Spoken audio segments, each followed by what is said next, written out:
Il questore di Agrigento, Giuseppe Bisogno, ha incontrato gli alunni delle scuole primarie di primo e secondo grado di Agrigento e provincia al complesso della Polizia di Stato Domenico Anghelone. I ragazzi hanno aderito al progetto di educazione alla legalità Il poliziotto Un amico in più, edizione 2013. Stiamo continuando questo dialogo, è un momento che avremmo voluto far coincidere con la giornata della festa della polizia, non è stato possibile in quella circostanza e l'abbiamo rinviato a stamane.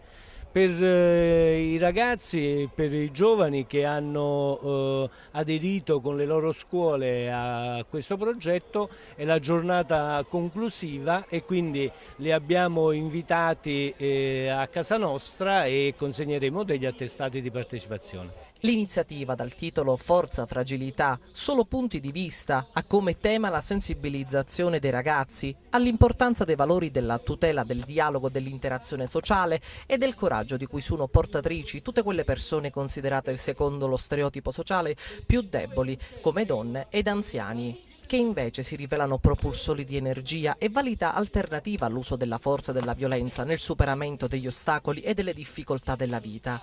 Gli alunni hanno risposto con entusiasmo, facendo pervenire in questura numerosissimi elaborati di disegni, poesie ed opere multimediali. Ecco le loro impressioni. Mi sono preparata facendo i cartelloni. E tu invece che cosa hai fatto per venire qui? Ho fatto il cartellone insieme a lei che è Alessia e a mia sorella. E che cosa vuoi fare da grande? La poliziotta? Sì. Ma ci siamo preparati bene, abbiamo preparato dei cartelloni per la polizia e siamo molto contenti di essere qua.